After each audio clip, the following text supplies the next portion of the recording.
For more than 3 decades, organizational guru Dean Meyer has been outspoken about building entrepreneurship into every level of organizations. It's what he calls the business within a business paradigm. Dean is an executive coach. He facilitates organizational change projects as a consultant. And in his spare time, he's written 7 books, including one on how to change corporate culture in less than a year, and another on the science of organization charts. He's also been a pioneer in applying principles of market economics inside organizations. It's to make sense of things like budgeting, priority setting, and cost management processes. Now, in his latest book, Internal Market Economics, he explains exactly how to do that, how to improve financial decision-making, save money through shared services, make the proper use of outsourcing vendors, cut through the bureaucracy, induce internal entrepreneurship, and more. As you can see, it's gotten fantastic critical acclaim. People say it's breakthrough thinking, yet readable, practical, even inspiring. Here's Dean to give you a quick overview of his book, Internal Market Economics.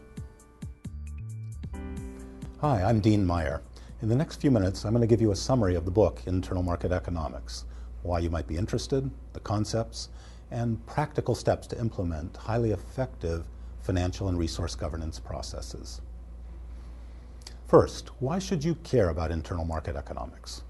Well, you don't need to promise the impossible and do more with less.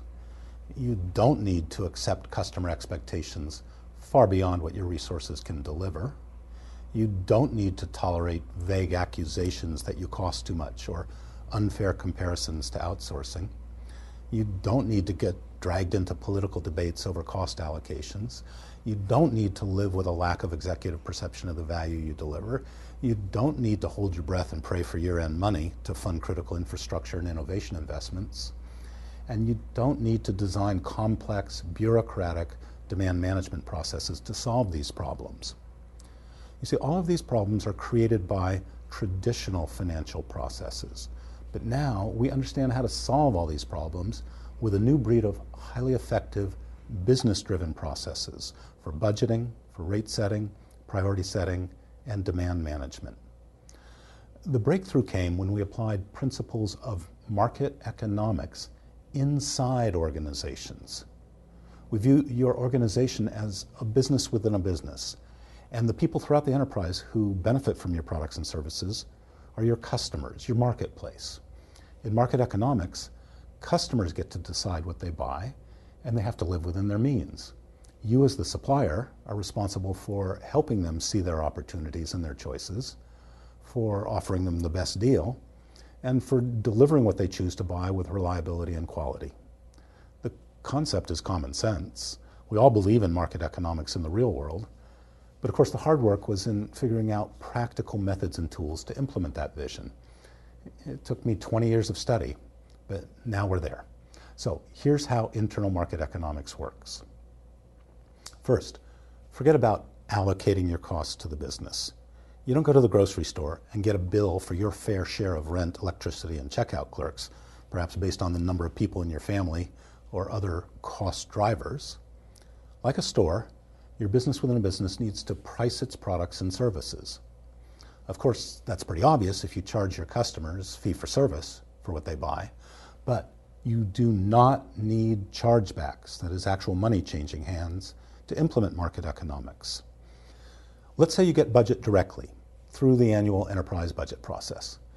Now, some of that is for your benefit, like investments in innovation and infrastructure, and some of it covers the costs of enterprise goods services, like policies, but the bulk of your budget is meant to benefit your customers.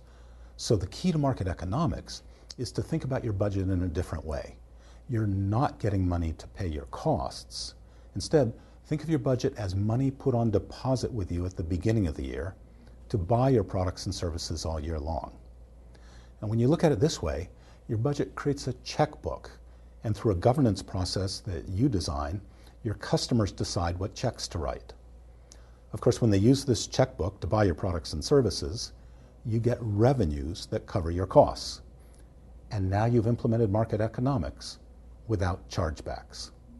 So what if you get funding through allocations, where you assign your costs to business units based on high-level formulas.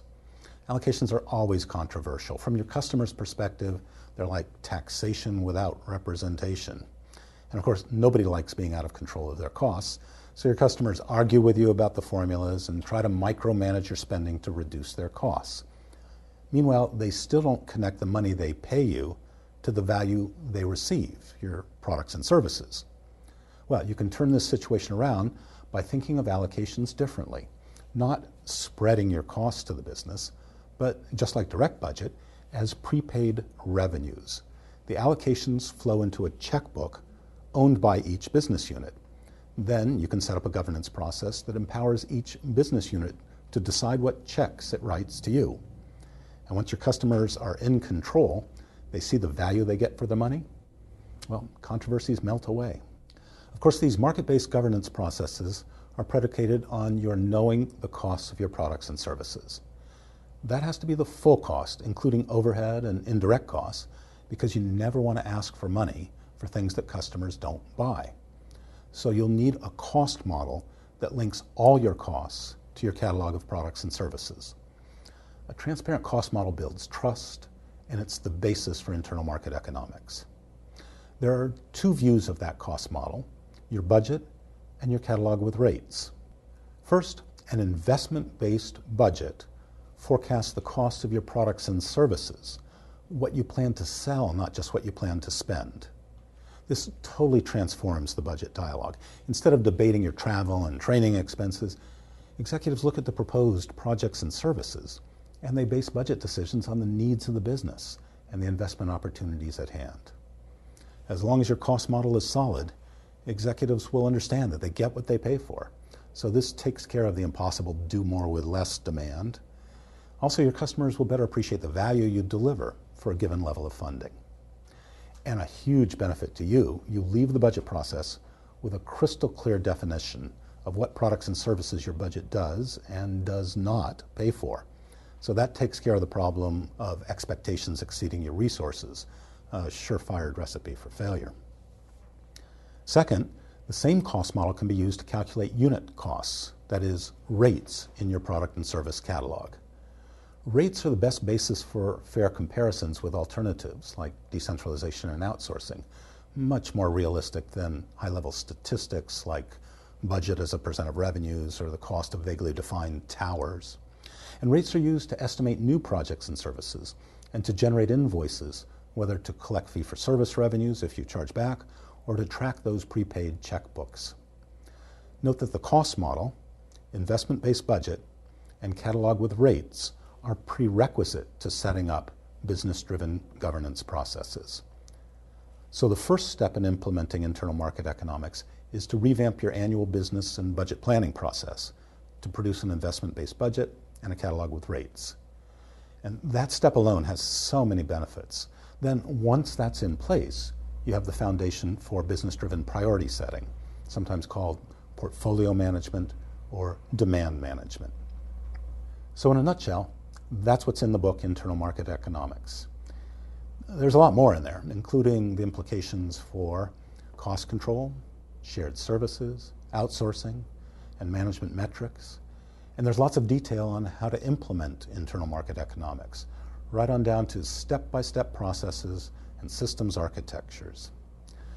I hope I've convinced you that your financial and resource governance processes are absolutely strategic, as well as the key to addressing a lot of the noise that distracts you from your real mission and damages your credibility. And I hope you find my book useful to help you communicate a clear vision of how things should work and to help you implement practical steps in that direction. Thanks for taking these few minutes to listen to me and to think about your own internal economy. If you're interested in Dean's book, Internal Market Economics, it's available in both hardcover and Kindle formats on Amazon.com.